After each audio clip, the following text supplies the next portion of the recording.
നടന്ന് പോവായിരുന്നു. അപ്പൊ വെള്ളത്തിലോടെ വീണു. അപ്പൊ ഒരു പ്രാവ് ഇല ഇട്ട് കൊടുത്ത് പ്രാവ് കണ്ട് ഇങ്ങനെ വീഴുന്നു. അപ്പൊ പ്രാവ് ഇല ഇട്ട് കൊടുത്തു. അതേ കയറി. അപ്പം ഒരു ദിവസം ആ പ്രാവിനെ വെടിവെക്കാൻ നോക്കി. അപ്പം പുറകെ വന്ന് ആ ഉറുമ്പ് അതിനെ കടിച്ചു.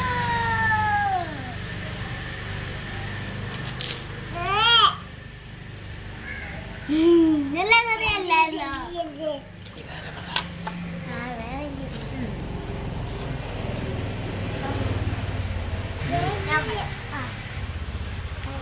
ഒരിടത്ത് ഒരു മുയലുണ്ടായിരുന്നു. അവൻ ഭയങ്കര അഹങ്കാരിയായിരുന്നു. അവൻ കാട്ടിലുള്ളവരെ എല്ലാവരും എന്നെ കളിയാക്കുകയൊക്കെ ചെയ്യാറുണ്ട്. അങ്ങനെ എനിക്ക് ഒരു ദിവസം അവൻ രാമച്ചേട്ടനെ കണ്ടു. എന്നിട്ട് അവൻ്റെ സമൃദ്ധിയെക്കുറിച്ച് അവൻ കുറേ പറഞ്ഞു കൊടുത്തു. രാമച്ചേട്ടൻ അപ്പം കരഞ്ഞു. അത് കഴിഞ്ഞപ്പം കൂടാതെ അവനൊരു വലിയ ഓട്ടക്കാരനാണെന്നും പറഞ്ഞു. എന്നിട്ട് പിന്നെ അപ്പം ആവച്ചേട്ടൻ വിചാരിച്ചു ഇവനെ തോപ്പിക്കണം ഈ അഹങ്കാരി. എന്നിട്ട് ഞാനുണ്ട് നിന്നോട് മത്സരിക്കാൻ ആവച്ചേട്ടൻ പറഞ്ഞു. അത് കഴിഞ്ഞിട്ട് അവൻ ഓട്ട മത്സരം വെക്കാൻ പറഞ്ഞു. അപ്പം കുരങ്ങൻ എണ്ണം 1 2 3 ഓട്ട മത്സരം തുടങ്ങി. മുയല് കുറേ വേഗത്തിൽ അങ്ങോട്ട് പോയി. അവൻ കുറേ വന്നപ്പം വിചാരിച്ചു ആമച്ചേട്ടൻ നടന്നു വരണമെങ്കിൽ കുറേ സമയം എടുക്കും. അതുകൊണ്ട് ഞാൻ ഇച്ചിരി സമയം റെസ്റ്റ് ചെയ്യാമെന്ന് വിചാരിച്ചു. എന്നിട്ട് അവൻ ഇങ്ങനെ ഉറങ്ങാൻ തുടങ്ങി ഒരു മരത്തിൻ്റെ അടി ഇരുന്നിട്ട്. അപ്പം ആമച്ചേട്ടൻ ഇങ്ങനെ വന്നുകൊണ്ടിരിക്കുമായിരുന്നു. എന്നിട്ട് ആമച്ചേട്ടൻ ആണെങ്കിൽ മുയലിനെ കണ്ടിട്ട് ഒന്നും ചെയ്തില്ല. ആമച്ചേട്ടൻ അങ്ങനെ നടന്ന് പന്തയം വെച്ച് സ്ഥലത്ത് തന്നെ എത്തി. അത് കഴിഞ്ഞപ്പോഴത്തേക്കും ഈ കുരങ്ങൻ ചെന്ന് വിളിച്ചപ്പോഴാണ് മുയൽ എഴുന്നേക്കുന്നത്. എന്നിട്ട് മുയൽ പെട്ടെന്ന് ഓടി വന്നു. അപ്പം ആമച്ചേട്ടൻ അവിടെ നിൽപ്പുണ്ട്. എന്നിട്ട് അത് കഴിഞ്ഞപ്പം ആമച്ചേട്ടനെ മുയലിനെ എല്ലാവരും കൂവി വിളിച്ച് കളിയാക്കി. അവനെല്ലാവരും കളിയാക്കാറില്ലേ, അതുപോലെ അവര് കളിയാക്കി. അത് കഴിഞ്ഞപ്പം അവനാണെങ്കിൽ ആമച്ചേട്ടന്റെ സമൃദ്ധിയെല്ലാം ഇങ്ങോട്ടോ അവിടെ ഇരുന്നോ. വേറൊരു കഥ പറഞ്ഞു. ഞാൻ പറഞ്ഞു ഒരിടത്ത് ഞാനുണ്ടായിരുന്നു. ഇങ്ങനെ നടന്നു കുഞ്ഞയ്യപ്പനാണോ? കുഞ്ഞയ്യപ്പൻ ആന ഇങ്ങനെ നടന്നു വരുന്നത്. അപ്പൊ ആണെങ്കിലേ ഒരാളിങ്ങനെ ആനയുടെ കാലം ഇങ്ങനെ കുരുക്കു കയറുന്നുണ്ട് കെട്ടി. അപ്പോഴത്തേക്കന്നെ എലികളെല്ലാവരും വന്നു.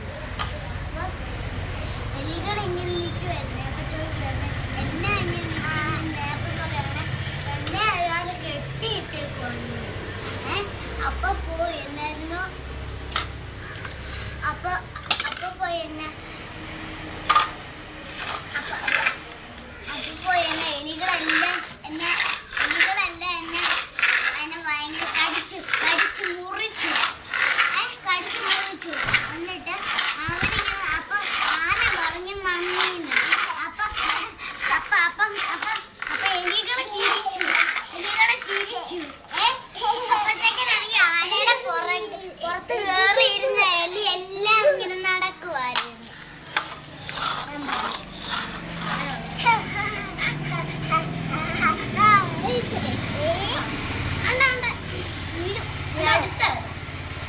ഒരിടത്ത് ഒരു രാക്ഷസനുണ്ടായിരുന്നു. ആ രാക്ഷസന് ഒരു പൂന്തോട്ടം ഉണ്ടായിരുന്നു. നല്ല ഭംഗിയുള്ള കുട്ടികളെല്ലാം പൂന്തോട്ടത്തിൽ കയറി കളിക്കുമായിരുന്നു. ആ രാക്ഷസൻ കുറെ നാളത്തേക്ക് എവിടെയാണ്ട് പോയേക്കുമായിരുന്നു.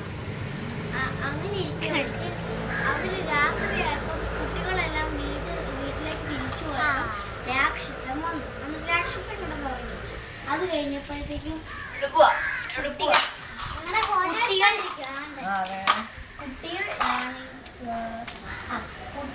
കുട്ടികളെല്ലാം രാവിലെ വന്നു. അപ്പൊ രാക്ഷസൻ അവരെ അടിച്ചോടിച്ചു ആ പൂന്തോട്ടത്തിൽ നിന്ന്. പൂന്തോട്ടത്തിൽ നിന്ന് അവര്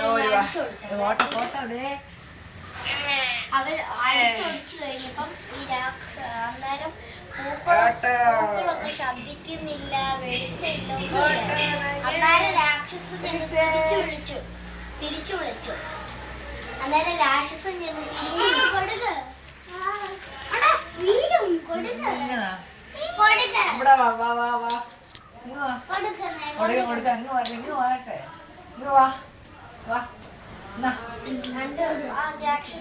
തിരിച്ചു വിളിച്ചു. അത് കഴിഞ്ഞപ്പോഴത്തേക്കും കുട്ടികളെല്ലാം വന്നു. നല്ല ഇതായി, നല്ല ചേട്ടായി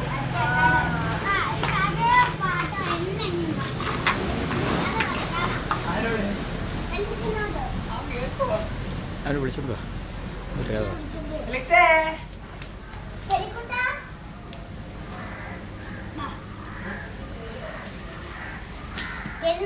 ആ കഥ പറയാൻ പോവാ. അവിടെ വന്നിരുന്നോ?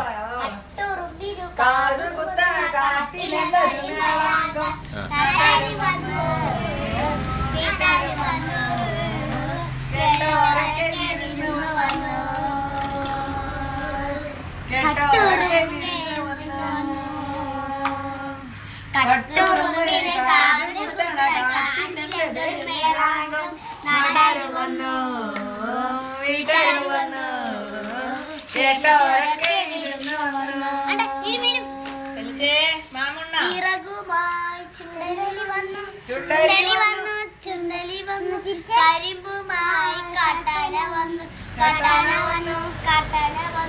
പരിപ്പ് വെച്ചു പായസം വെച്ചു അച്ചടി പിച്ചടി വേറെയും വെച്ചു പരിപ്പ് വെച്ചു പായസം വെച്ചു അച്ചടി പിച്ചടി വേറെയും വെച്ചു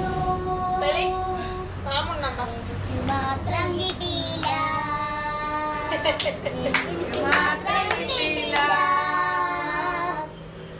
കട്ടുറുമ്പിനെ കാട്ടിലെന്തൊരു വേളാങ്കം നാട്ടാരു വന്നു വീട്ടാരു വന്നു കേട്ടോരൊക്കെ വിരുന്നു വന്നു